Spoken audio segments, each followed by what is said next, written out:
potencial humano. Ella es directora general de la Fundación Quinta Carmelita IAP y actualmente es representante de la sociedad civil en CIPINA, Ciudad de México, Sistema de Protección Integral de Niños, Niñas y Adolescentes de la Ciudad de México, y representante de la Organización de la Sociedad Civil en el Consejo Ciudadano Consultivo del Sistema Nacional para el Desarrollo Integral de la Familia. Ha colaborado en Tribunal Superior de Justicia del Distrito Federal como perito en psicología. En la Ibero es supervisora de prácticas profesionales de la licenciatura.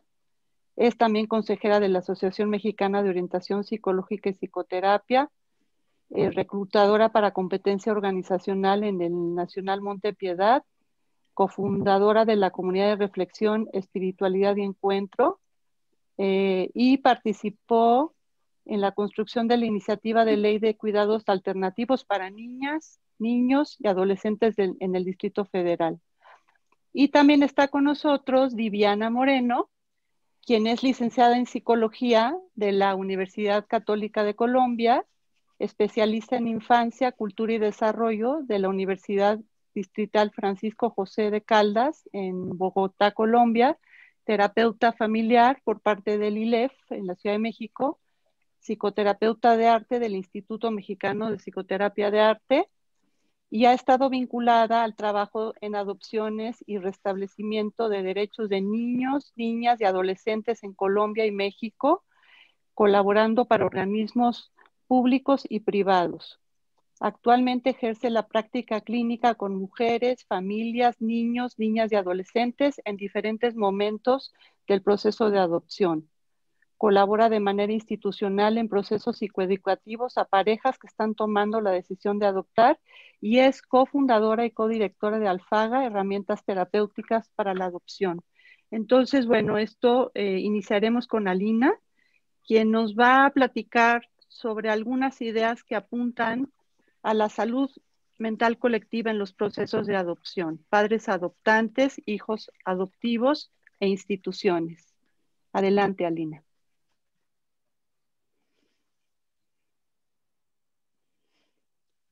Gracias. Buenas noches. Me hago y les hago preguntas para reflexionar juntos desde las perspectivas de la salud mental colectiva. ¿Es posible despatologizar a los hijos adoptivos y a los adultos que los adoptan? El dominio simbólico de la adopción de hijos está estigmatizado. Para los niños, mayormente en el sentido de evaluatorio. Abandonado, suelto, rechazado, diferente.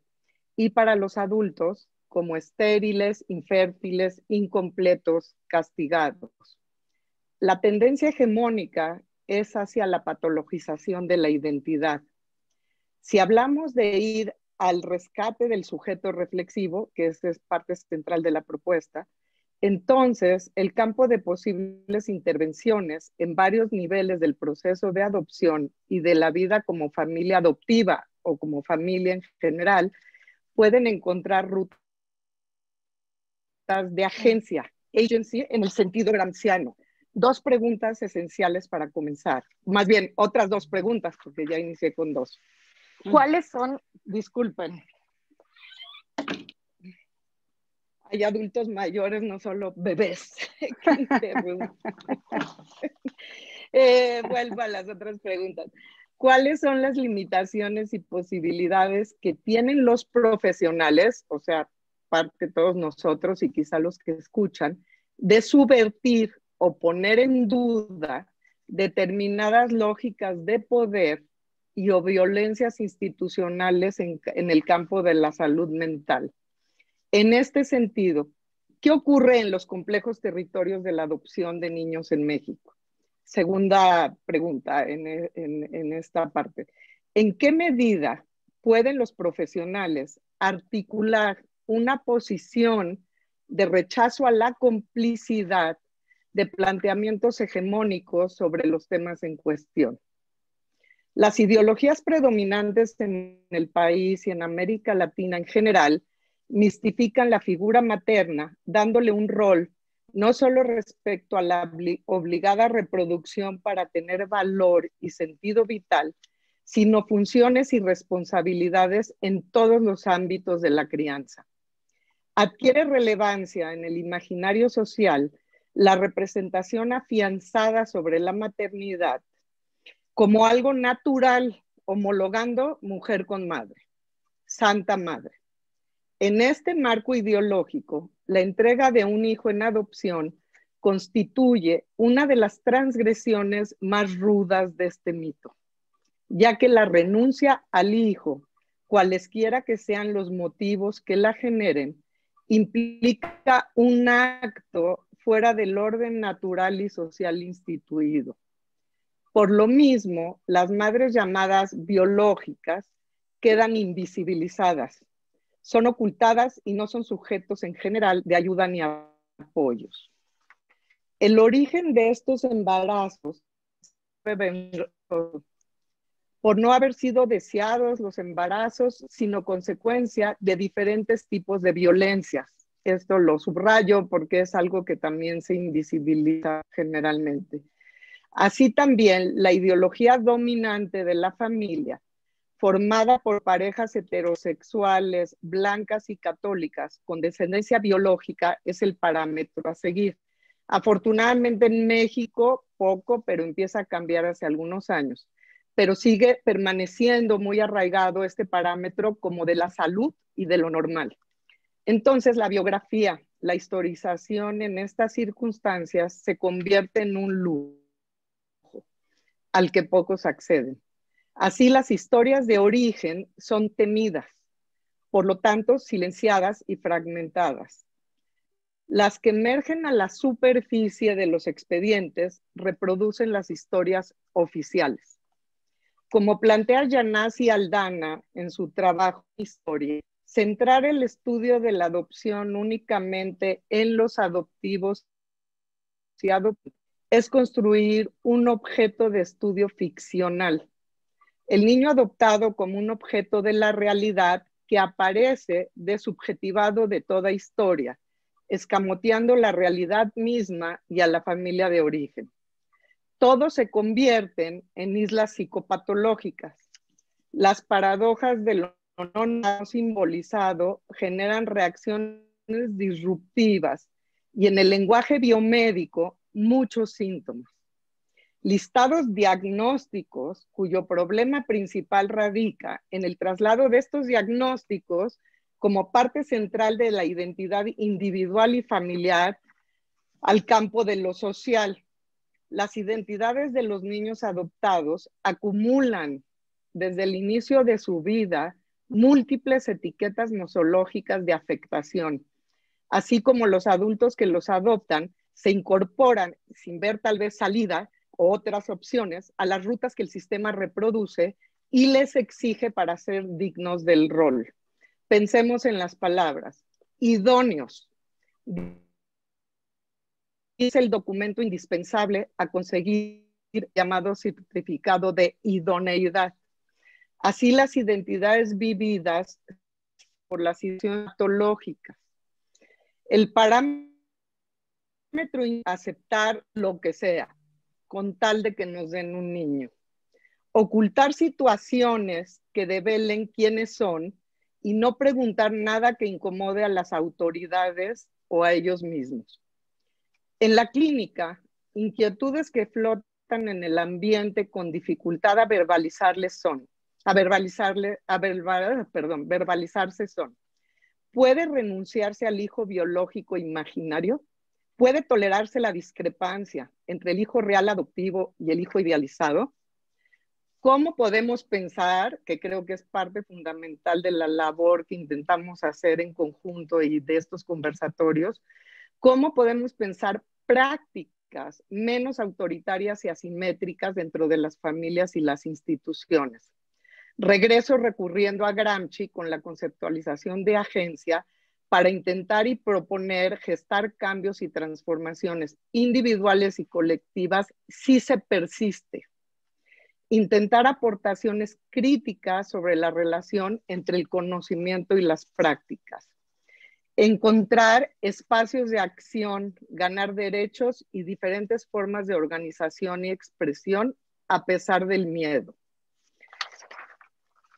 Un segundo. ¿Cómo escucha? Y es pregunta, justo con el honor que tenemos de estar con Rosy y Gina, que vienen directamente de la institución, y Viviana, que trabaja mucho directamente también con instituciones. No es una afirmación de mi parte, es una pregunta. ¿Cómo escucha el modelo de atención, gestión de los niños y sus familias estas historias de vida? ¿Las escucha? Hay una invisibilización sistemática de la narrativa de los sujetos que se ponen bajo el microscopio de lo social institucional. Su edad, su carácter, su color de piel, su religión, sus reacciones, su economía, para otorgarles idoneidad. Los filtros sin duda son necesarios. Eso para mí no está a debate. Tiene que haber filtros, tiene que haber mecanismos. Pero ¿cómo podemos mejorar las prácticas? Cito a Eva Ghiberti. Los padres adoptantes, y yo agrego, y los especialistas, ponemos palabras, los padres ponen, los especialistas también, palabras allí donde los progenitores pusieron óvulo y esperma. Pero ¿qué palabras ponen? ¿Qué palabras ponemos? Los saberes expertos, DIF, iglesia, médicos, mundo psi, mundo de trabajo social, jueces, abogados, casas hogar, están invadidos de dilemas éticos. Y en muchos casos, apunto, otra vez, no es una afirmación, es una reflexión, prefieren, en vez de poder afrontar o generar las herramientas, tal vez ni siquiera hay rutas, crear rutas para salir de los monólogos inerciales. Así se va a predominar, si no se sale del monólogo inercial, predomina una coacción sutil en el plano de las relaciones cotidianas, escolares, clínicas, y de cierta complicidad con todos los diagnósticos desde la mirada biomédica. Para las praxis tengo dos ejemplos y de ahí ya termino mi primera participación, que yo le llamo metáforas que paralizan. Hay dos metáforas que se utilizan frecuentemente en la adopción, no solo en México. La primera, los trámites de adopción son equivalentes a un embarazo. El embarazo no tiene nada de parecido ni equivalente al proceso de trámites burocráticos, jurídico-legales para adoptar un niño. Propongo salir de la metáfora, es decir, de la ficción, y aceptar las diferencias. Es decir, podría haber una ruta de otro tipo de... Ay, se trabó. Ay, ya estás otra vez, Alina. ¿Ya entré otra vez? Sí. Ah, ok. Propongo salir de la metáfora. Ah, ¿ya estoy? Sí. Bueno. Sí, sí. Ah, ok. Es decir, podría haber otro tipo de ¿sí? Podría haber otro tipo de interpelación individual y colectiva a las autoridades correspondientes para favorecer e impulsar el cambio en las prácticas. Las prácticas no van a cambiar solas, tanto en los lenguajes como en formas y trato. La idea es generar desde las propuestas de salud mental colectiva agencia para integrar más puentes entre los niños posibles, reales, y las familias que quieren adoptarlos. Fragmentar estos puentes debilita a todos y estropea las posibilidades de mejores vínculos. Segunda metáfora. Tú no naciste de mi pancita, sino de mi corazón. Se desligan y escinden en un intento poético los conocimientos de la reproducción. Se le dificulta al niño preguntar y al adulto narrar si aparte de un corazón, si aparte de ese corazón, hubo otras personas que lo engendraron. No son solo pancitas, sino cuerpos completos con caras e historias, muchas historias. Con esta metáfora, pienso, y lo pongo a reflexión sobre la mesa, se infantilizan todos los involucrados y de nuevo fragilizan los vínculos que quedan agazapados con temor a que las verdades salten de repente de quién sabe dónde, hoy de Internet.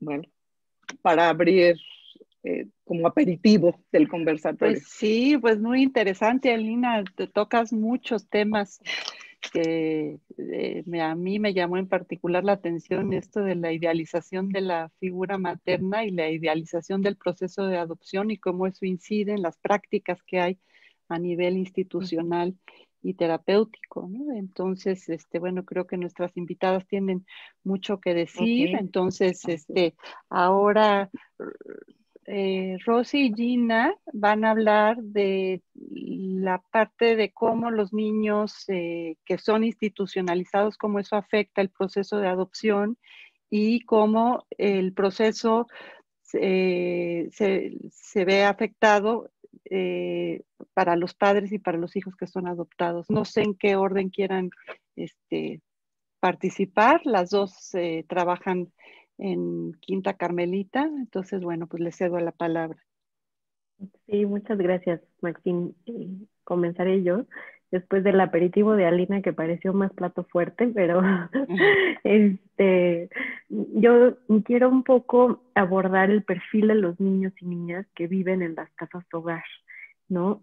Las adopciones se pueden dar por familiares, ¿no? O sea, porque a lo mejor hubo un divorcio y entonces el papá o la mamá nuevos deciden hacer la adopción de los hijos, o por parte de los abuelos, por parte de los tíos, y esta, bueno, es una adopción intrafamiliar, ¿no? Esta otra adopción de la que comentaba Lina ya, que se da por parte de las madres biológicas que entregan a sus bebés para que tengan una mejor posibilidad de vida, porque en ese momento ellas no lo desean o no pueden hacerse cargo, ¿no? Y está este otro rubro de niños, que son los niños y niñas que han sido separados de sus familias, y generalmente las causas son más bien estructurales, ¿no? Hay temas de pobreza en una gran medida, temas de violencia, y esto, por supuesto, cuando pone en riesgo a los niños y niñas, pues tienen que ser separados. Entonces, nos enfrentamos a carpetas de investigación donde hay probables delitos que muy pocas veces se llegan a comprobar, pero que hubo una denuncia y entonces los niños tienen que ser puestos en resguardo, en protección, mientras que se investiga lo que hay detrás. Entonces, estas historias que generalmente nos encontramos tienen que ver con abusos, con maltrato, con abandono, con omisión de cuidados, con todos los tipos de violencia, ¿no? Inclusive y toda una serie de situaciones que sufren estos niños y niñas, y entonces llegan con nosotros, ¿no? Los centros de asistencia social o lo que se conocía como casas hogar. Y entonces lo que a nosotros nos corresponde es pues tratar de buscar a las familias, porque es el derecho de los niños y niñas poder regresar a su familia de origen o extensa y tratar de fortalecerla, porque la pobreza no es un delito, ¿no? La falta de educación, la falta de oportunidades de empleo no es un delito y no es condición ya de hecho que permita la separación de las familias, pero tampoco se pueden poner en riesgo a los niños, ¿no? Cuando hay una serie de condiciones que los van a poner reiteradas veces en riesgo, pues se tiene que intervenir. Entonces, es parte del rol de las autoridades, de las instituciones como nosotros, tratar de ver si va a haber condiciones o no para este retorno, y en caso de que no, entonces buscar la alternativa de la adopción, ¿no? Entonces, bueno, aquí y como que hay varios mitos, ¿no? Que se van un poco develando. Uno es el mito de la orfandad, ¿no? Donde se dice, bueno, pues la adopción es para los niños que han quedado huérfanos, y eso quizás sucedió en las guerras, ¿no? En las guerras mundiales, en la revolución, etcétera, pero hoy por hoy los niños que son adoptados no son niños huérfanos, y menos en la sociedad mexicana, donde la familia, gracias. Sí, justamente comentaba este mito de la orfandad, y retomaba el tema de la sociedad mexicana como una sociedad que acoge, ¿no? Entonces, cuando un niño queda sin padres, generalmente queda a cargo de los abuelos, de los tíos, no lo van a dejar solo, ¿no? Somos una sociedad comunitaria que va a entrar. Entonces, estos niños y niñas que llegan a las instituciones, además considerando que las denuncias en nuestro país son pocas y que a las denuncias que se les hacen caso son menos, entonces ya son un número muy reducido de niños. Y de estos que más o menos son poco más de 33,000 niños y niñas que están en las casas hogar en todo el país, y que bueno, es un censo de hace algunos años, poco confiable, pero aún así la mayoría de ellos se van a reintegrar a sus familias de origen. Entonces, los niños que están disponibles para adopción en realidad son más o menos el 15% de estos 33,000. Y cuando lo equiparamos con el número de solicitantes de adopción, entonces aquí es donde nos enfrentamos a una realidad en la que son muchos más los solicitantes de adopción que los niños jurídicamente adoptables, ¿no? Nosotros, más o menos para darles números, en la fundación podemos recibir alrededor de 30 llamadas cada mes, ¿no? Y tenemos al año a 45 niños y niñas. Y de esos 45 niños y niñas, a lo mejor entre 12 y 15 son los que se podrán ir en adopción. Entonces, pues es un poco también develar estos mitos que dicen, habiendo tantos niños que lo necesitan, ¿por qué no darles a una familia? Porque en realidad no se pueden ir directamente, ¿no? Estos niños, aunque estén separados de sus familias, sus padres tienen la patria potestad y no se pueden simplemente trasladar de una familia a otra si no hay un proceso jurídico previo. Y justamente es parte de lo que nosotros siempre queremos transmitir, que la adopción en sí como trámite jurídico no es en sí la parte compleja, ¿no? Sino la previa, la que tiene que resolver la situación de los niños antes para que puedan llegar al momento de la adopción, que para nosotros ese ya es un poco más sencillo, ¿no?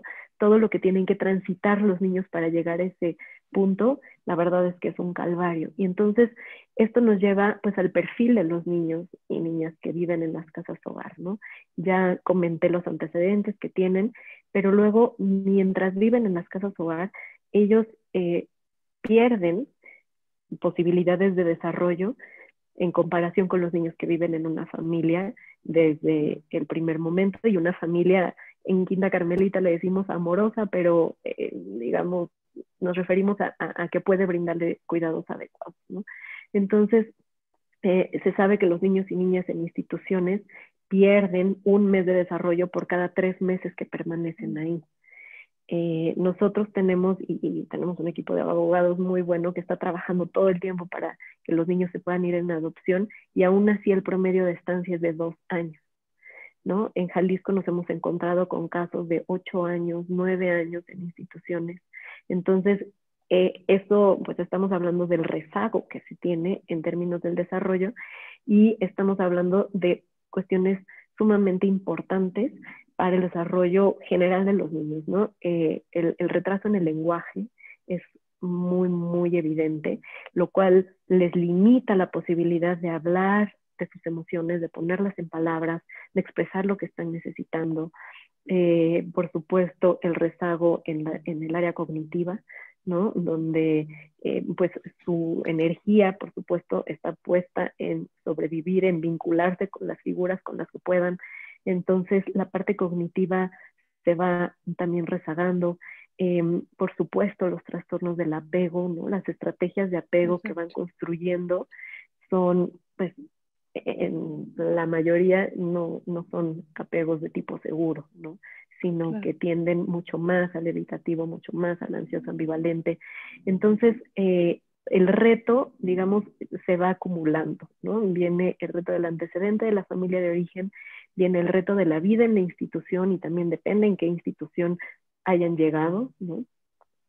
Hay lamentablemente muchos casos donde se ha revictimizado a los niños dentro de las propias instituciones, donde hay vulneración a sus derechos humanos. Entonces, esto se va acumulando y, y además de la huella de abandono que existe, como existen los niños que fueron entregados directamente por sus madres, pues también aquí existe esta huella de por qué no me buscaron, ¿no? O qué pasó, Claro. por qué no hubo alguien más que Claro. viniera a hacerse cargo. Y entonces está toda esta pregunta constante en los niños de ¿y hasta cuándo, no? ¿Qué es lo que toca para mí?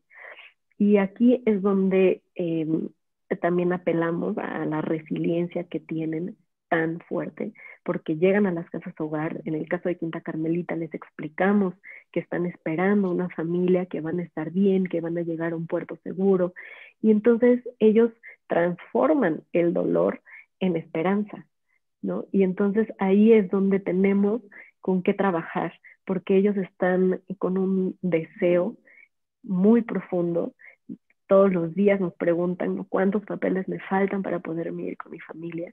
Y entonces esto es lo que permite una revinculación a pesar de estas historias que son reales, ¿no?, que sí tenemos detrás, pero que les posibilitan una nueva vinculación y que sabemos que eso toma tiempo, ¿no? Toma mucho trabajo, toma mucha fortaleza. Ahorita justamente voy a dar la palabra a Rosy, que ella va a hablar más de, pues, de las familias y por qué se establecen ciertos perfiles, ciertos requisitos, porque estamos hablando de todo el antecedente que tienen los niños y de la necesidad de encontrar un espacio nuevo de esperanza, de amor, de paz, de todo lo que ellos necesitan. Entonces, si quieres continuar, Rosy, con este hilo.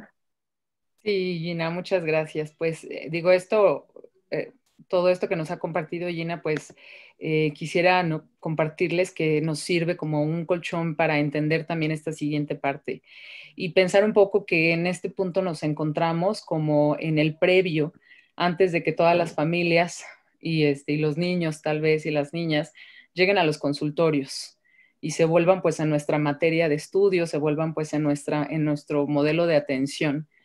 Y un poco yo diría, pues como colegas que estamos trabajando por los hombres, por las mujeres, por los niños, por las niñas, vamos a tratar, ¿no?, de preservar esa salud mental de la que hablaba Lina y de qué manera podemos hacer familias más sanas, familias más funcionales, adopciones exitosas, que verdaderamente la adopción no sea el motivo de la consulta, porque una adopción, ser adoptado o adoptar, pues no es un motivo de consulta, ¿no? Entonces, ¿cómo podemos desde los procesos hacer que eso sea distinto?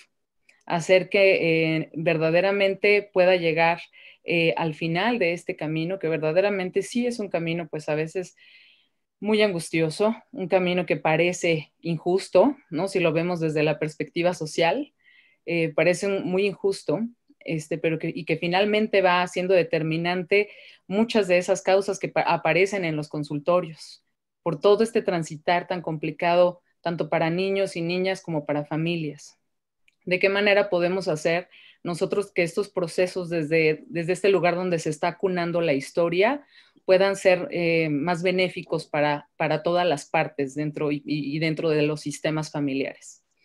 Es por eso que también nos damos a la tarea y quisiera hablar muy en específico de lo que hacemos en Quinta Carmelita, como humanizando estos procesos, como entender la parte con la que los adoptantes vienen tras todas estas historias y estas ideas, estos deseos, estas fantasías, estos mitos de los que también comenzaba hablando Alina, ¿no? Cómo vienen ellos con ¿no?, la idea de si soy madre, entonces soy mujer, sí, solo sí, ¿no? Con todo esto de si no me vuelvo en una familia, si no tengo descendencia, pues entonces no tengo un valor como ser humano, y pues muchas vertientes que surgen a partir de por qué una familia pues quiere tener hijos. Y en ese sentido, pues hablar de todo este nido que nos compartía Gina, pues es hablar de cuáles son estas necesidades que tienen los niños y las niñas para quienes buscamos una familia. Y aquí nos vamos a centrar en pues marco de derechos de los niños y las niñas. Y en ese sentido quisiera empezar ¿no? Hablando de que sí la necesidad de humanizar estos procesos, pero la necesidad de no perder nuestra vista de que nuestro foco aquí son los niños y las niñas. Es decir, y suena muy duro y sabemos que muchas de las familias adoptivas lo comprenden, lo saben, e inclusive cuando cambian esta visión o esta mirada de soy yo quien tiene derecho de ir y escoger un hijo, pues cambia, ¿no? Cuando nosotros los situamos en la verdadera realidad, en donde quienes verdaderamente se les debe restituir este derecho de pertenecer a una familia, de ser cuidados en un entorno familiar, pues son los niños y las niñas. A nosotros como adultos nadie nos dice o no dice en la Constitución de la Ciudad de México, ¿no? Que todos los adultos debemos ser padres o madres y que tenemos además el derecho de serlo. Entonces, bueno, pues eso no existe. Nosotros tenemos la voluntad de decidir si queremos ser padres o madres, pero los niños no. Los niños sí necesitan ser protegidos por un sistema que nos rige y por una sociedad a la que le importa que los niños estén bien. Por eso hablamos de que estos procesos tienen que ser extremadamente cuidadosos y que muchas veces las profesionales que estamos de este lado, ¿no? Pues somos duramente también vistas, ¿no? Y juzgadas y miradas, porque ¿por qué tú tienes el dedo que dice sí, que dice no? ¿Por qué tú me vas a decir que yo soy buena mamá o no eres buena mamá? ¿No? Bueno, tú ya eres mamá, ¿no? Nos preguntan. ¿Tú sí eres mamá?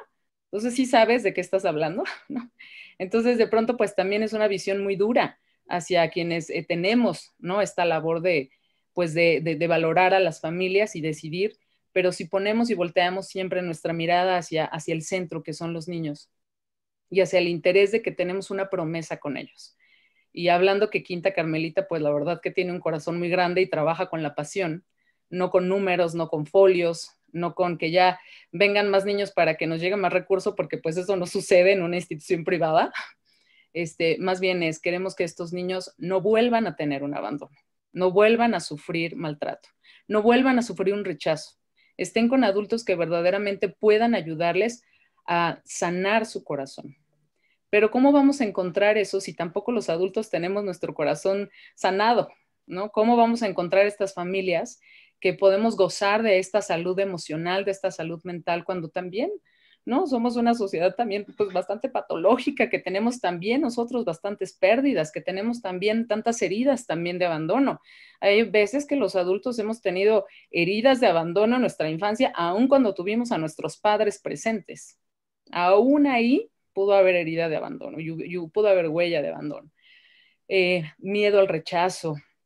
¿Cómo vamos a poder nosotros ayudar a estos niños y a estas niñas cuando nosotros mismos pues no nos hemos ayudado, no hemos tampoco volteado nuestra mirada a dónde estamos, a quiénes somos? Pero muchas veces hay exigencia, ¿no? Por parte de estos adoptantes a decir, pues si tanto somos las personas que queremos adoptar y son tantos los niños que son adoptables, ¿por qué no simplemente pues nos juntan y ya, ¿no?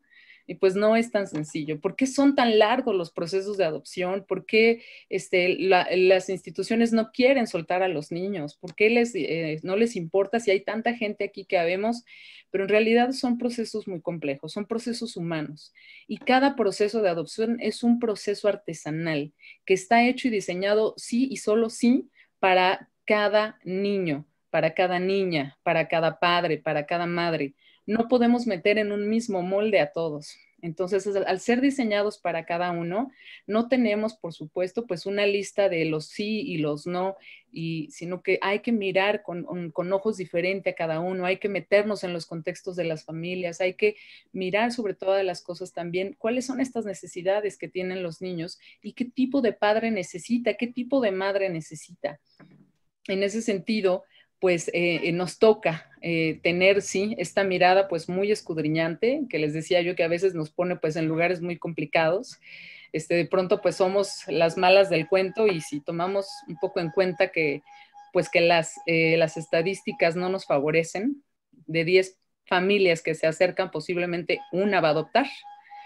Pues por supuesto que de esas 10 familias, 9 nos odian y una nos ama, ¿no? Entonces se convierte también en un trabajo muy complicado, pero sí pensemos en que vamos a trabajar en estos enlaces, en este match que vamos a buscar entre estas familias y sus características, sus cualidades y las necesidades que tiene este niño para desde este punto en donde nos encontramos poder trabajar en una adopción que sea funcional, como yo les decía, ¿no? Que puedan llegar estas familias a los consultorios por temas comunes como todas las familias los tienen, pero no porque hubo errores en el proceso.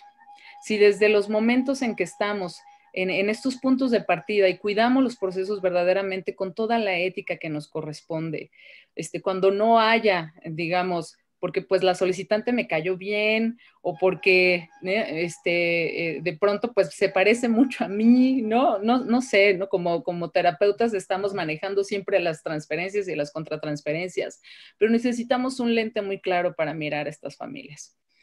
Mirar cuáles son desde el punto de vista emocional, también sus propias heridas, sus propios duelos, sus propias pérdidas, ¿no? Gina les hablaba que nuestros niños vienen trayendo una historia también de mucha pérdida, ¿no? De cambiar de un lugar a otro, de mudar de un lugar a otro, de cambiar de personas todo el tiempo. Hoy me cuida esta persona, pero mañana esta.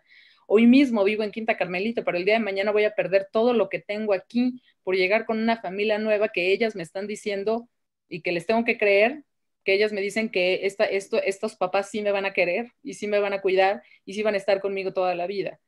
Entonces, verdaderamente aquí la línea de poder cumplir con esa promesa que tenemos para los niños y las niñas, pues depende de lo objetivamente claras que podamos tener en estos procesos y que verdaderamente podamos también, que esto no nos vuelva pues en una mirada escudriñante, rígida, estricta, sino que todo el tiempo estamos también mirando las fortalezas de las familias. Tal vez hoy no lo tiene, pero mañana lo va a tener.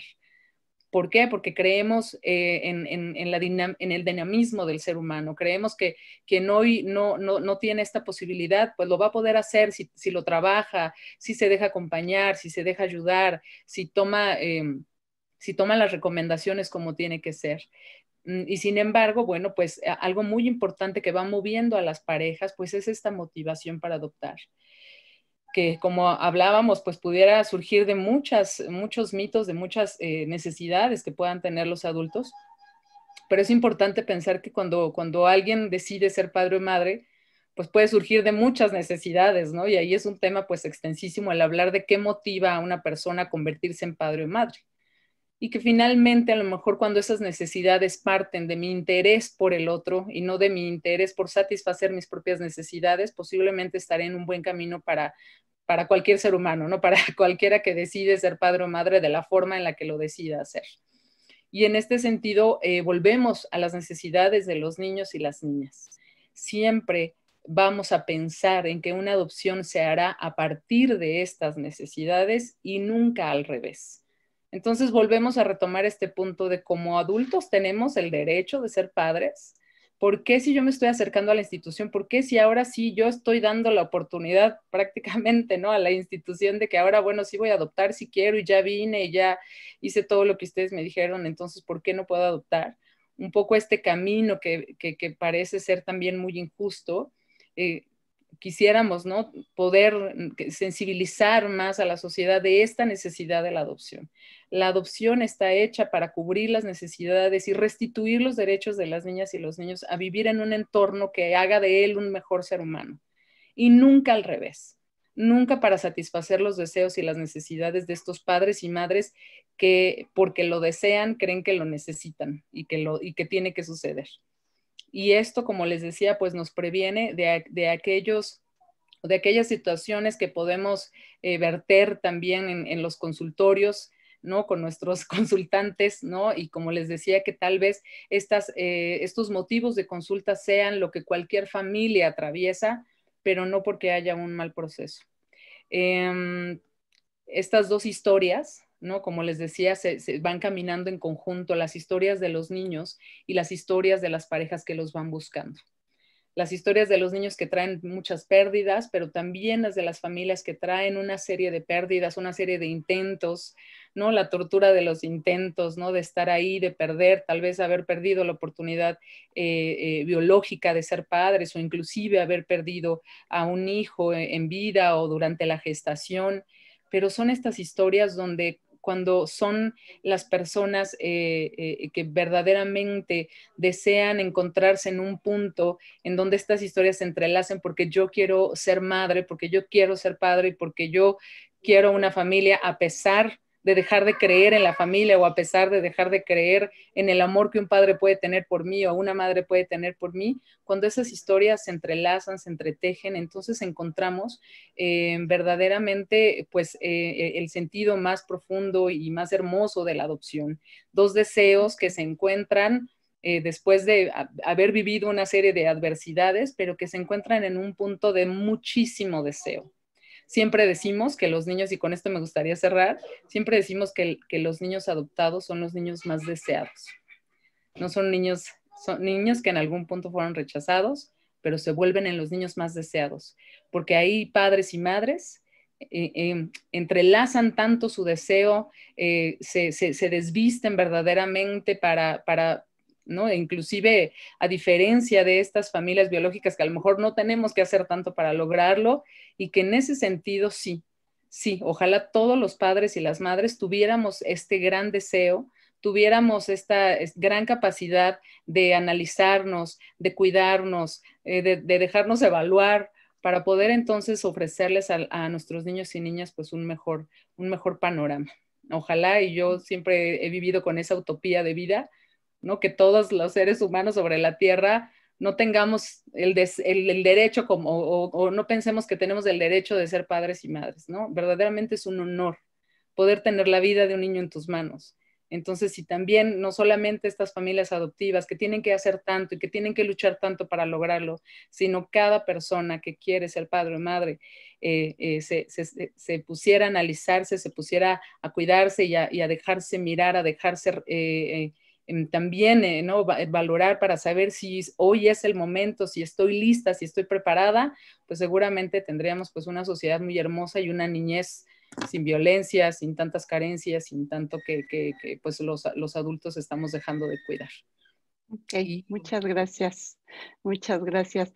Digo, a mí, de lo que platican de su experiencia en la institución, lo que me evoca de todas las cosas que han dicho es justo la idealización y la satanización del proceso de adopción de los niños, de las madres, de la madre biológica que abandonó niño, y que en realidad es siempre mucho más complejo y nunca es una situación ideal completamente, o tampoco es una situación satanizante, y todo lo que pasa en estos niños en el proceso para ser adoptados.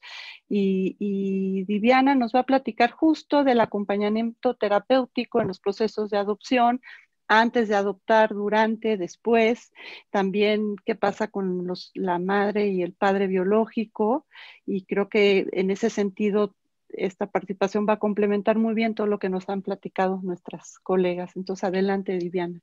Gracias, Maxi. Bueno, primero, dar las gracias a ANPAC por la invitación. Es la primera vez que estoy con ustedes, que tengo la posibilidad de hablar acerca de este tema en este lugar. Entonces me siento como muy honrada, no solamente por estar en ANPAC, sino también por la compañía que tengo, ¿no? Por Alina, por Gina, por Rosy.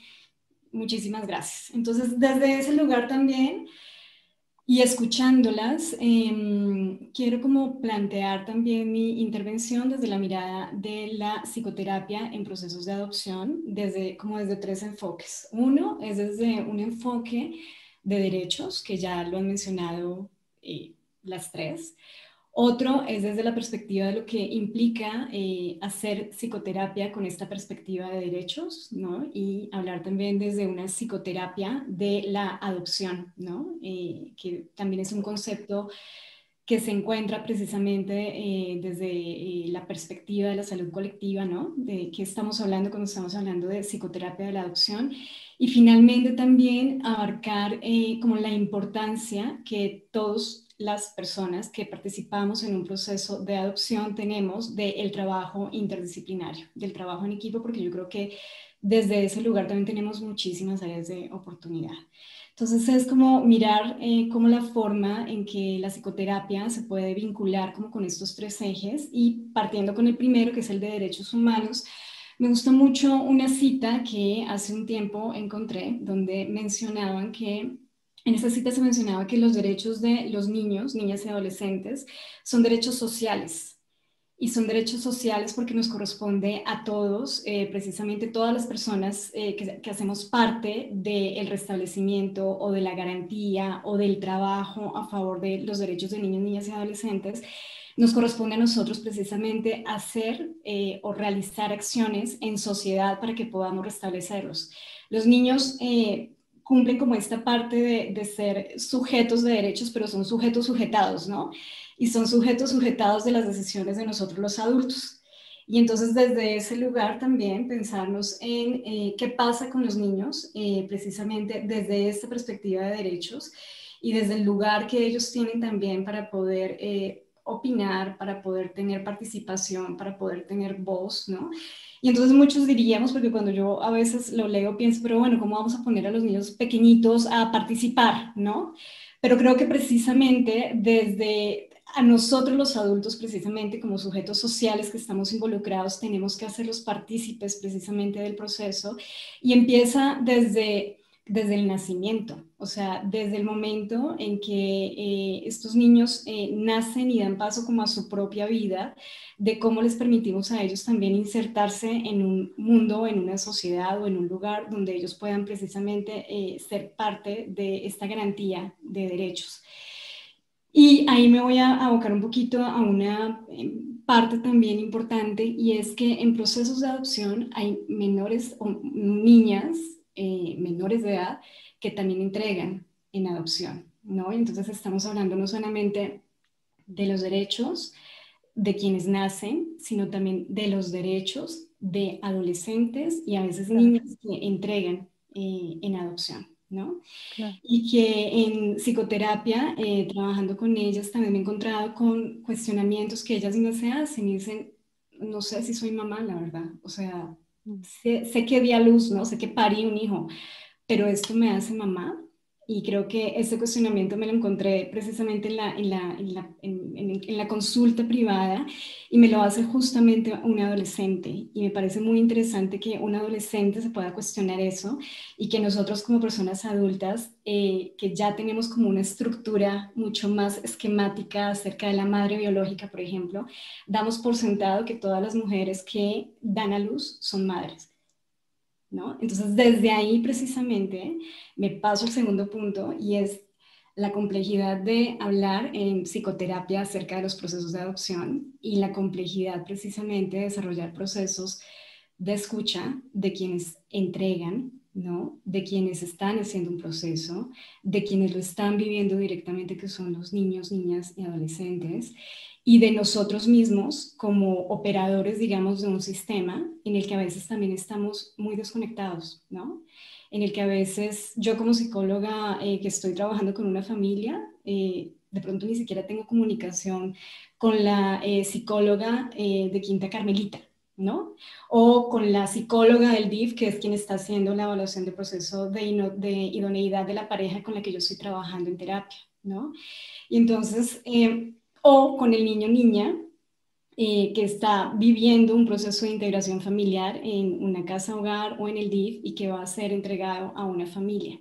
Entonces, pareciera también que la psicoterapia tiene una gran responsabilidad, bueno, como psicoterapeutas tenemos una gran responsabilidad de ampliar la mirada y no solamente estar en el contexto clínico privado, sino precisamente cuando hablamos de adopciones, y por eso empezaba por ahí hablando de la psicoterapia de la adopción, es que todos los actores que estamos vinculados podamos participar, podamos conectarnos y podamos hablar de cuál es el proceso que se está viviendo, para que precisamente podamos estar más sensibilizados y podamos estar más atentos al proceso. Porque además creo que también hay una postura importante, y es, la adopción es un proceso, es un acto jurídico y así se considera legalmente, pero es un proceso que se vive a lo largo del tiempo, ¿no?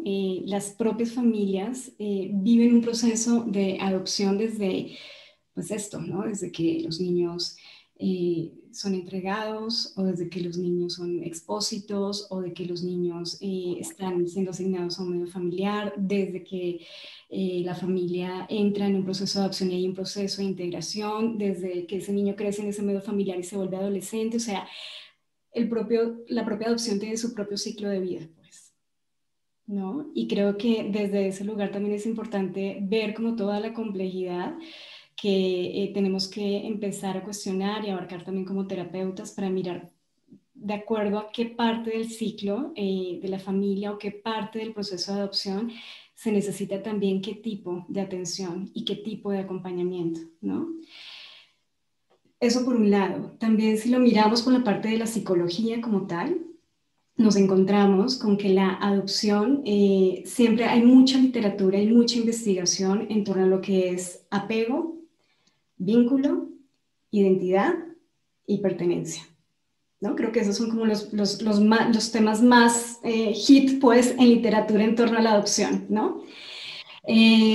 Pero es difícil también encontrar psicología que hable acerca de diversidad familiar en la adopción, por ejemplo, ¿no? De psicología o de investigación en ciencias sociales que hable acerca de qué pasa con las niñas que entregan, ¿no? Que renuncian a su maternidad, o de qué pasa con la parte psicoterapéutica también en las instituciones. Entonces ahí nos quedamos también cortos como en psicoterapia o en la parte terapéutica, ¿sí? En que nos hemos focalizado también en un lugar de privilegio, y es cuando las familias ya han adoptado, ¿no? Y cuando las familias tienen la posibilidad de ser sujetas de investigación. Pero también nos falta otra gran parte que está totalmente invisible y totalmente puesta de lado, ¿no? Que son precisamente, tú lo mencionabas, Gina, ahorita mencionabas la situación de pobreza también, ¿no? La situación de pobreza aleja también a las personas a que sean visibles y que tengan la posibilidad de hablar también dentro de un proceso de adopción, y que tengan la posibilidad de decir: esto es lo que me está pasando, esto es lo que está sucediendo, y esto es lo que, estas son las razones también que me llevan a mí a entregar a este bebé en un proceso de adopción. Y eso cuando los entregan, porque también mencionabas, Gina, las diferentes situaciones que hace que los niños entren a una institución, que no solamente es el abandono, es también a veces la vulneración de derechos en medios familiares, ¿no? Las condiciones de negligencia, de maltrato infantil, de violencia, ¿no? Que también muchas de ellas están asociadas a condiciones específicas, no solamente no de pobreza, porque tú tienes toda la razón, no hay que vincular pobreza con negligencia, ni pobreza con carencia de posibilidades para dar a los niños condiciones óptimas de desarrollo de vida. Pero es todo un conjunto de condiciones que se prestan, y es todo un caldo de cultivo, pues, que se da para que un niño llegue a una institución. Pero justo con estas familias es con quienes menos se ha hecho también investigación en procesos de adopción. De pronto sí desde otros lugares, desde el maltrato infantil, ¿no? Desde precisamente desde las condiciones sociales que llevan a las familias a dejar a los hijos, pero no son vinculados dentro de un proceso de adopción, no tienen voz dentro de un proceso de adopción. Entonces yo creo que a nivel, ya para cerrar mi intervención, a nivel de psicología y a nivel de psicoterapia tenemos un gran reto precisamente, y es ampliar la mirada, no solamente quedarnos como con esta partecita de lo que nos llega al consultorio, sino también empezar a mirar qué pasa fuera del consultorio y qué pasa con estos otros ámbitos, insisto, no solamente interdisciplinarios, sino también sociales desde diferentes niveles, donde que también impactan en lo que es un proceso de adopción. Claro. Sí, justo que no nada más es la madre que entrega al hijo, sino lo que menciona, ¿no? Situaciones de pobreza o situaciones de violencia que de pronto que lleven al niño a la institución es una protección para el niño, ¿no? Sí, y bueno, de hecho, perdóname, solamente para aclarar, sí. la pobreza no es condición, ¿no? Pero sí es un factor que no es un determinante, ¿no? Pero sí es algo que va predisponiendo las condiciones culturales, las condiciones de acceso a las familias, las posibilidades que ellos también tienen para organizarse y para poder ser garantes de los derechos de niños y niñas, ¿no? O sea, sí es sí es mucho más complejo. Claro. Y Alina, un tema que platicábamos hace poco, ¿no? ¿Cómo se integra lo transgeneracional en el niño adoptado si pierde el vínculo con su familia de origen? Y un poco lo que menciona ahorita Viviana, la maternidad como una construcción. Y muy interesante también lo que mencionas de la adolescente que tiene que dejar a su hijo y dice, ¿y eso me hace madre? ¿Que lo parí me hace madre? ¿O qué requiere ser madre? ¿No? ¿Qué opinas, Alina? Bueno, es lo que se me ocurre a mí, pero ustedes son las especialistas y han dicho cosas muy interesantes. Entonces, sobre esto, sobre otros temas. El micrófono, no. Más que ahorita, creo que el conversatorio no tiene la amplitud como para meternos así específicamente en lo transgeneracional. Claro. Pero es un tema muy importante, Maxim, vamos a escribir sobre eso, ¿no? Órale. Porque mira, exacto, yo me iría a 2 puntos que creo que es central lo que dijiste para tejer lo que hemos estado conversando, Maxim, que la polarización está en la idealización y la satanización. Exacto. Para poder tener rutas de agencia y cambiar o ir modificando ciertas prácticas, justamente está en todos los grises de la realidad. Y estaría con Viviana en que nuestra labor y en lo que hemos coincidido mucho es en ampliar las miradas. Porque si no, esto se fragmenta la familia, porque aunque la pobreza no es un delito, sin lugar a dudas, se convierten en condicionantes terroríficos para las mismas familias, para los niños que son rescatados o en posible rescate. Y yo quería así problematizar un poco lo que plantea Rosy. Yo pienso que el proceso de adopción o la decisión, motivación, sí es un motivo de consulta. Y creo que debe de hacerse preparación porque precisamente es para ir rompiendo las idealizaciones y poder hacer el puente con los niños reales. Los niños reales tienen este perfil. Los niños reales, el porcentaje pequeño que hay para adopción legal es esto, porque si no en la idealización, digamos que lo pondría en la palabra, ahora que me he metido a problematizar el lenguaje del match, es cómo se van a cumplir esas promesas. O sea, hablan de promesas, ¿no? Vamos a prometer porque en nuestro lenguaje es una construcción, yo creo que ficcional, de esperanza. Porque para mí la esperanza se construiría en una ruta, en realidad tienen posibilidades de ayudar al niño con el lenguaje, va a tener o tienen recursos emocionales y mentales, no como islas, las necesidades de los padres. Estoy totalmente de acuerdo en términos de derecho, por eso a nivel de los ejes que plantea Viviana, los derechos en efecto están enfocados a que el niño sea protegido. Pero si desvinculamos, y eso no me refiero a los filtros o a la praxis, donde desafortunadamente quedan muchas instituciones satanizadas, pero cómo construir, como apunta Viviana, el contacto con la trabajadora social, el contacto con las ausencias legales que hay, por ejemplo, en los periodos cuando salen de la institución, a veces ya para vivir en las casas, no sé específicamente Quinta Carmelita, hablo de varias situaciones, y no tienen todavía la patria potestad, digamos, el juicio no se ha resuelto, y el niño o la niña tienen un accidente, se presentan al hospital y no tienen ningún documento, no existe, no tiene, o sea, tienen que hablar, acudir a la institución, o sea, es una complejidad de tantos niveles que pienso que hay que problematizar estas promesas, tanto para los niños como gestionar a nivel legal eso. Los filtros a mí me parecen fundamentales, pero pienso que se pueden ir mejorando, no por la frustración de los padres, o de los posibles padres, porque sí creo que el proceso de adopción, o sea, la parentalidad adoptiva, que también hay que incluir a las familias ampliadas de los adoptantes. Ahí podría venir, Maxine, lo transgeneracional.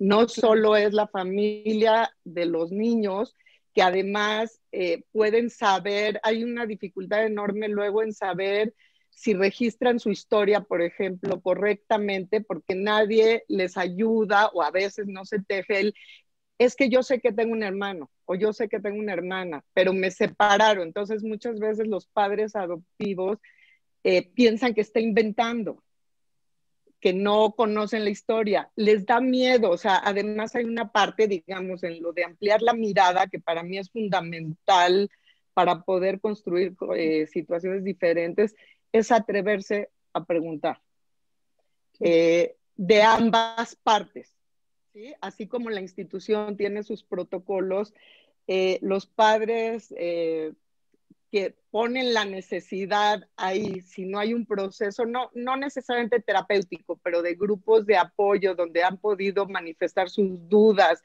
de que si adoptan o no adoptan, para poder dar, digamos, la diferenciación no es igual a un proceso biológico.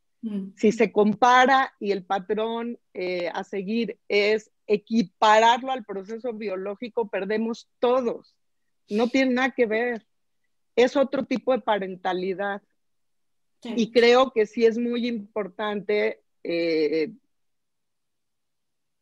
trabajar con la ansiedad, ¿no? Porque son los padres reales o los niños reales y va a rebotar durante toda su vida. Digamos, no es satanizar el proceso, ¿no? O sea, yo pienso que hacen un enorme esfuerzo, pero que hay prácticas que vale la pena empezar a desestabilizar un poquito. O sea, yo leería, digamos, para irme a la literatura, que siempre me ayuda porque hay que refugiarse en eso a veces. En la última novela de Valeria Luiselli, Desierto Sonoro, que es sobre los niños precisamente migrantes, inmigrantes solos como niños, creo que nos puede servir para reflexionar. Hay una parte donde dice, hay historias como Peter Pan, Huckleberry Finn, El Señor de las Moscas, que no son sino intentos desesperados por parte de los adultos de hacer las paces con la infancia. Que a pesar de que parezcan historias sobre mundos infantiles, mundos sin adultos, en realidad son historias sobre un mundo adulto lleno de miedos infantiles. O quizás son historias sobre el modo en que la imaginación de los niños desestabiliza nuestro sentido adulto de la realidad y nos obliga a cuestionar los fundamentos mismos de esa realidad. Esa sería mi propuesta para ampliar las miradas, porque prometemos muchas cosas como adultos que no tienen ninguna parte de posibilidad en la realidad. Digamos, usando un comentario, un punto que dijiste, Rosy, es, les prometemos que van a llegar a un lugar seguro. Eso, híjole, no sé cómo encontrar la ruta para construir la esperanza con los niños, con esos perfiles, sin una promesa que no sabemos si va a ser realidad o que va a sanar, digamos, ahí viene otra metáfora, va a sanar tu corazón. Yo no sé qué significa eso. O sea, sí sé que si les van a poder ayudar con los rezagos del lenguaje, con los enormes berrinches y tristeza y llantos de 5 o 6 horas seguidas, con dificultades en la escuela, con niños que van a mentir, que van a reactivar y que reactivan, como decía Viviana, son sujetos sujetados. Llegan a escuelas donde empiezan a ser también foco de ser visibilizados como problemáticos, porque es inevitable, porque son problemáticos. Y porque además hay actings, por ejemplo, algo de lo que he encontrado más difícil, si queremos usar la palabra sanar, yo creo que es parte de la idealización, es, por ejemplo, las disrupciones sexuales desde muy temprana edad, porque vienen de situaciones de muchísimo abuso. Entonces empiezan a ser expulsados, excluidos, la familia sufre muchísimo también, por eso pensamos que hay que ampliar la mirada para incluir, digamos, en el grupo de mejores familias de trabajo que hacemos con los padres adoptantes o futuros padres, es precisamente aterrizar en todas estas características y ver qué hacen o qué pueden hacer con esto.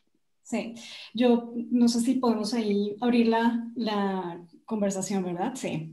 Sí, yo integraría nada más sobre lo que dices una pregunta del público que creo que que viene al caso es cómo logramos un apego seguro en un hijo adoptado si nosotros no tenemos apego seguro o función reflexiva, ¿no? O yo diría que un niño que viene de un apego desorganizado y si nosotros tenemos a su vez carencias en la función de apego, ¿cómo logramos esto, no? Viviana. Bueno, voy a empezar entonces con esta pregunta que haces y un poco unirla a lo que estaba mencionando ahorita Lina. Yo creo que hay un periodo de vulnerabilidad muy grande en las familias y es precisamente cuando todo aquello para lo que se han preparado durante 2 años acerca de procesos, idoneidades, evaluaciones, terapia para la preparación para la llegada del hijo, cursos, se pone, ya ni siquiera es que se ponga a prueba, sino que ya llegas a un punto de realidad porque empieza esta parte de la convivencia y de realmente de la experiencia, o sea, de introducirse al mundo de lo que es ser mamá o es ser papá, pero además es ser mamá o ser papá de un hijo que no nació biológicamente, sino de un hijo que apenas acabas de conocer y que tiene 4 años, tiene 3 años, tiene 2 años, tiene 7 años de pronto. Entonces creo que ahí precisamente ya empieza una dosis de realidad muy grande en cuanto a la construcción de vínculo o en cuanto a la construcción de apego que están mencionando, ¿no? Creo que precisamente como psicoterapeutas o como profesionales que estamos a cargo, no solamente psicoterapeutas, porque yo quiero ampliar esto a todo un equipo técnico, ¿no? Necesitamos ser también como un equipo terapéutico, pues, o sea, un equipo de apoyo, porque casi que el vínculo no se forma solito, es como cuando nace un bebé. Cuando nace un bebé, la mamá no se encierra, la mamá y el papá no se encierran en la habitación a convivir con el bebé. Hay toda una red y hay todo un sistema desde el pediatra, desde la abuela, desde el abuelo, desde el tío, la tía, ¿no? Alguien que apoya a esa familia, no están solos. Porque creo que eso permite que en los momentos de mayor frustración y en los momentos de mayor caos que se presentan, porque esto que decía Lina es cierto. Bueno, y Gina y Rosy también lo deben conocer perfectamente, ¿no? O sea, los niños pueden llorar durante 3 horas seguidas, ¿no? Hay papás y mamás que dicen, me da miedo que me llamen a la policía porque pensarán que lo estoy maltratando, ¿no? O sea, pensarán que algo malo le está pasando al niño cuando no sé qué hacer, ¿no? Y ahí es donde también papás y mamás, bueno, estoy hablando aquí de indistintamente la estructura familiar, ¿no? Puede ser 2 papás o pueden ser 2 mamás o puede ser solamente un papá o solamente una mamá, quien haya hecho proceso de adopción, se encuentra precisamente como con sus propios miedos, ¿no? Se encuentra con sus propios cuestionamientos y ahí es donde creo que también la decisión de la adopción se pone también en cuestionamiento. Y eso es algo que es real, que pasa, que sucede, y por eso hay niños que también regresan a las instituciones, ¿no? Y hay niños que regresan a las instituciones porque aún, a pesar de haberse preparado durante tanto tiempo, en ese momento del acogimiento familiar, ahí hay un momento en el que ellos pueden decir, prefiero devolverme a lo que estaba viviendo antes porque yo no quiero esto, ¿no? O sea, cuando hice tanto, no elegí y no quise esto. Yo prefiero más lo otro y lo dulce, ¿no? Que es lo que se habla precisamente acerca de esta parte dulce también del proceso de adopción, ¿no? Entonces creo que ahí precisamente hay una parte con lo que mencionabas ahorita, Lina, que yo creo que es cuestionarnos todos, ¿no? Y como terapeutas también no tener miedo de cuestionar, como que no dar por sentado, pues, que todos los hijos por adopción, por ejemplo, son deseados, ¿no? Yo empezaría también hasta por ahí, de cuestionar hasta el deseo de la adopción, cuestionar si realmente lo sienten hijo, la sienten hija, ¿no? Porque sí pasa que hay personas o hay familias que aún después de adoptar y después de haber pasado todo el proceso, no logran hacer el vínculo y que dicen, no me atrevo, porque a veces también ya se vienen con esta parte moral, no me atrevo a regresarlo, prefiero ya quedarme atada a mi error, pues, pero tampoco me voy a exponer a un fracaso de adopción o tampoco me voy a exponer a decir, ¿saben qué? Lo regreso. Hay gente que lo regresa, ¿no? pero hay otros que no.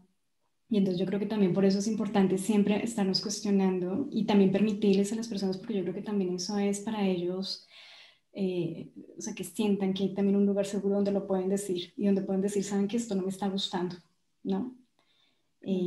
Eso, dejaría por ahí con esa parte de los cuestionamientos. Y Rosy y Gina, ¿quieren agregar algo a lo que comentan Viviana y Alina? Sí, bueno, híjole, es que son tantos temas, ¿verdad? Pero Sí.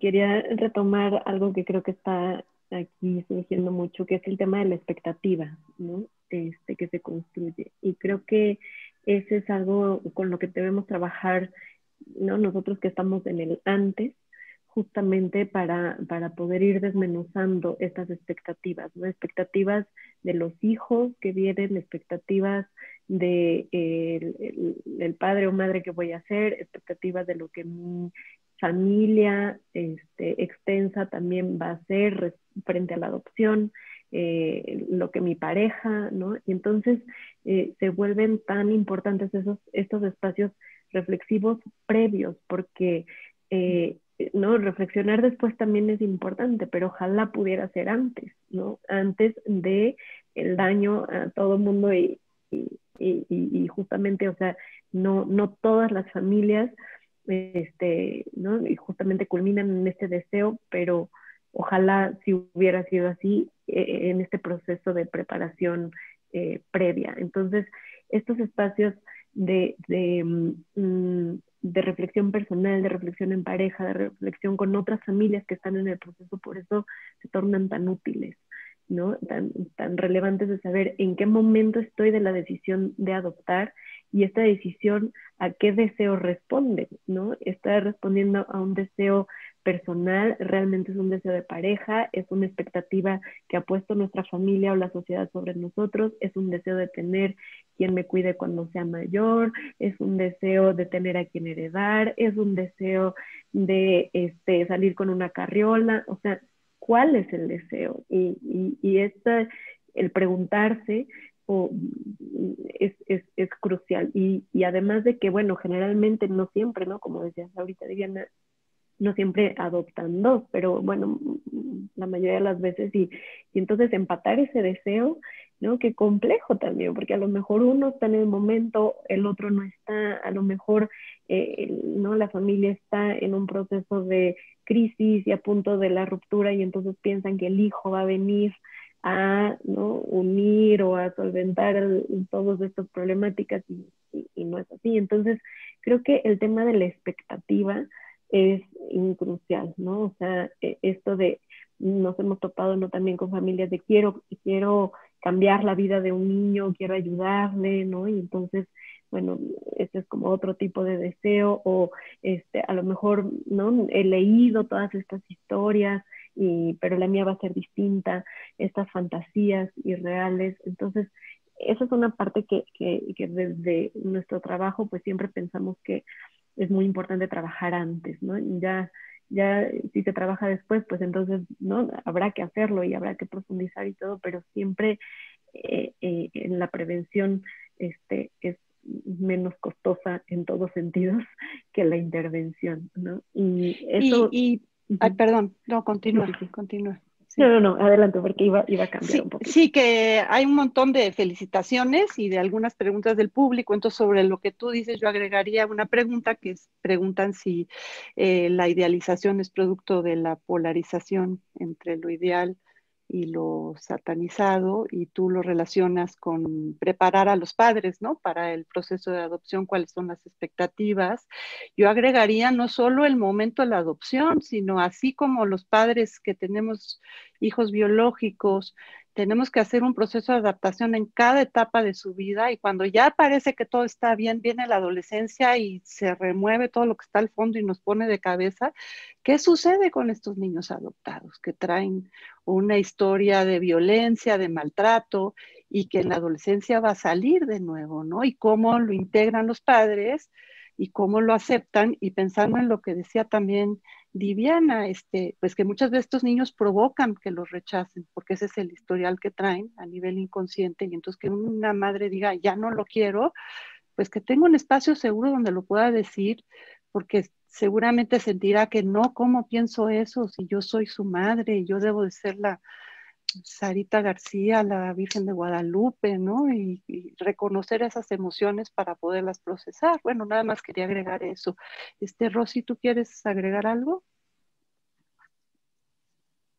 Sí, pues justamente yo creo que es de lo que hablábamos con esto que dice Gina, ¿no? Esta preparación previa de las familias y que sí, sí es el motivo de consulta, ¿no? Previo, o sea, durante todo el proceso, pero cuando ya las familias se forman y que llegan a los consultorios, por eso me refería, ese no va a ser el motivo de consulta. Vengo a la consulta porque acabo de adoptar, pues eso sí, esperamos que no sea, sino este tipo de problemáticas que son problemáticas propias de los padres adoptivos y los padres biológicos y todos los que nos volvemos en padres y madres de alguna u otra forma, ¿no?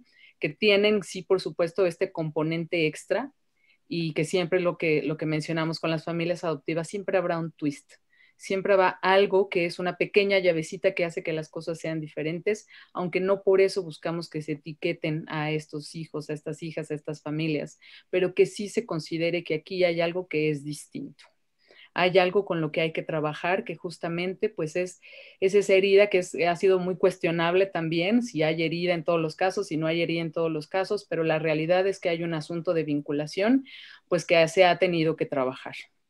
Y que pensando que también las piezas del rompecabezas están sueltas en las adopciones, tenemos una parte de nosotros que desconocemos, pues la búsqueda de la identidad propia de la adolescencia, pues puede ser bastante tortuosa cuando hay una parte de la película velada, sobre todo cuando hay familias que justamente nuevamente hablando de este proceso de preparación, Alina mencionaba a Mejores Familias y a muchas asociaciones que se encargan de verdaderamente profundizar y preparar a las familias para estar listas en estos momentos en los que sabemos que si todo el tiempo tratamos de velar una realidad, de no hablar de la historia del origen o esperar cuándo va a ser el mejor momento para hablarle a nuestros hijos de su adopción y de pronto pues resulta que nos llega la adolescencia cuando por sí sola es un boom, pues entonces nos encontramos con grandes conflictos, ¿no? Yo ahí pensaría que justo es esta necesidad, ¿no? De la preparación de las familias, de siempre ir acompañando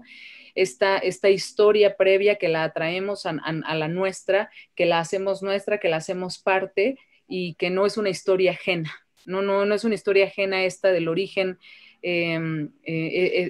no aparece de pronto, no es inclusive desde el aspecto legal, pues no es una decisión de los padres, será una decisión de los padres la forma, el mejor momento, pero es un derecho de todo niño y niña poder saber de su identidad, tener acceso a su información, y creo que esta parte es fundamental dentro de los procesos de los adolescentes en su desarrollo, en su crecimiento y en la búsqueda de sí mismos.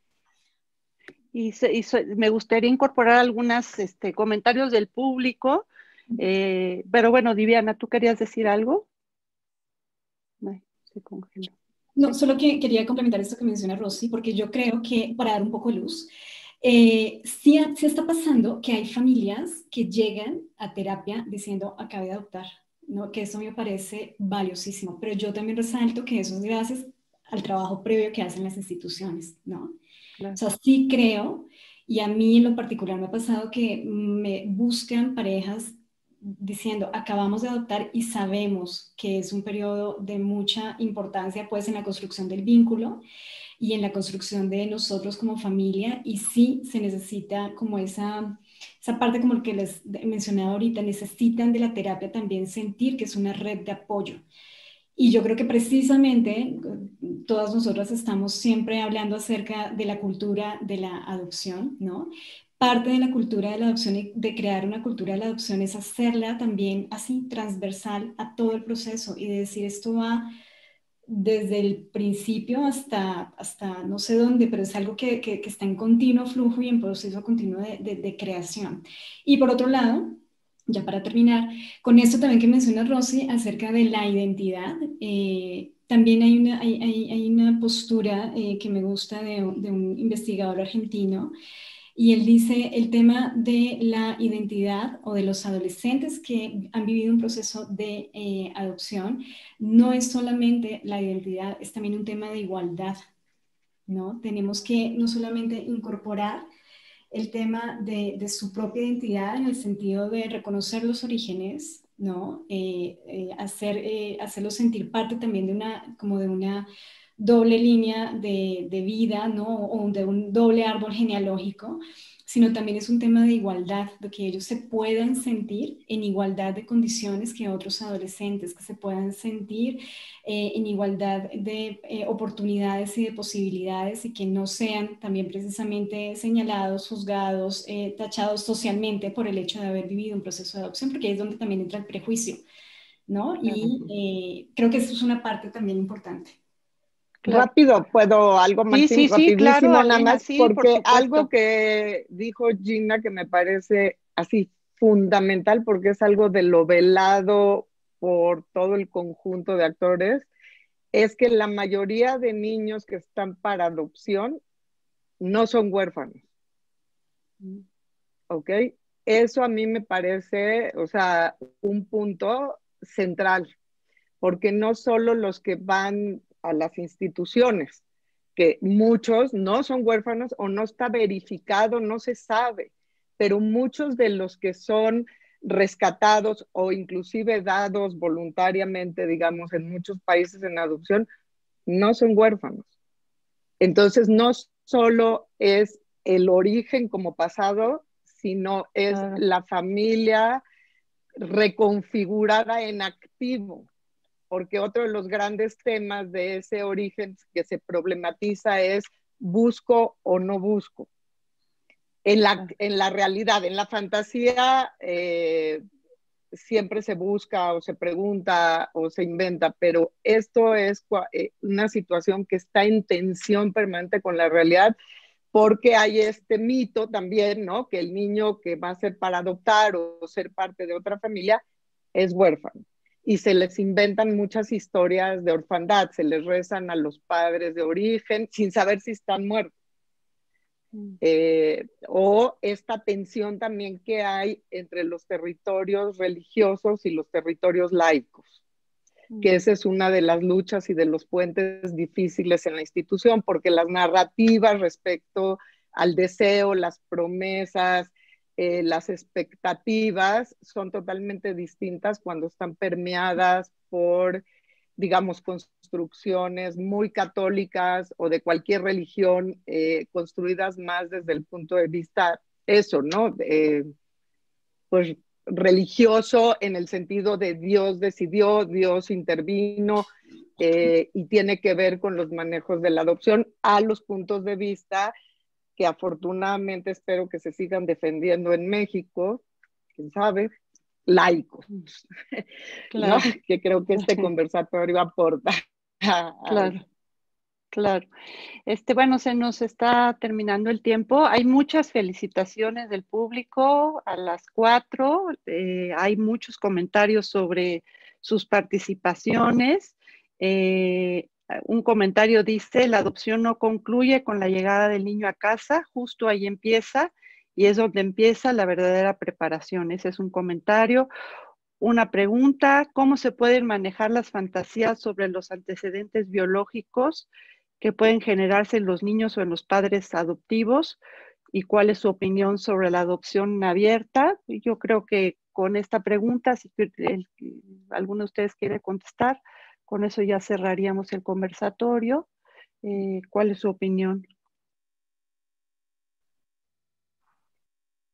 Bueno, yo podría hablar un poquito más sobre el tema de la fantasía y no sé si alguien más quiera responder la otra.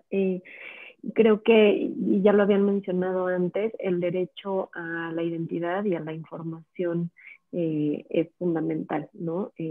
Las instituciones, me refiero a públicas y privadas, tenemos la obligación de ir construyendo por llamarle expediente, ¿no? O sea, pero me refiero a documental, fotográfico, anecdótico, de todo lo que ha sido valioso, el tesoro de la vida de los niños para podérselos entregar cuando se van con su familia y que puedan recurrir a esta historia, a estas piezas de rompecabezas que muchas veces les generan tantas dudas.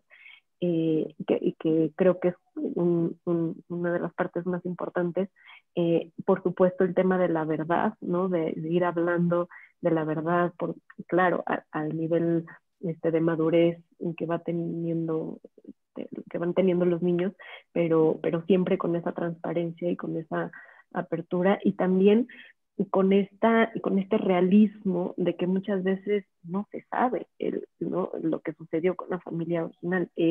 Nosotros que nos metemos a los expedientes jurídicos nos encontramos con historias escritas que no son las historias reales, ¿no? Que en medio hay desde sobornos hasta, bueno, es que por los pleitos familiares inventaron cualquier cantidad de historias. Entonces, como siempre, también con este realismo de que no lo sabemos y de que ojalá también las instituciones podamos ir recabando toda esta información para tomar las mejores decisiones, ¿no? Empezando por si la adopción es la mejor decisión o si es que inclusive el retorno a la familia era la opción. Entonces, lo dejo ahí y dejo la adopción abierta a mis colegas. Sí, que otro comentario es justo que el ser adoptado no necesariamente es el motivo de consulta para una psicoterapia, sino que se va construyendo el motivo de consulta a lo largo del tiempo y me hacen pensar en justo cuál es la narrativa de estos niños, si tienen estas historias llenas de hoyos, ¿no? Eso pensaba, no solo son los secretos de la familia de acogida, sino también los de la familia de origen y los de la institución que inventó, ahorita me llama mucho la atención lo que dices, Gina, que inventó un expediente, ¿no? Inventó una identidad. Me parece muy, muy interesante todo lo que plantean.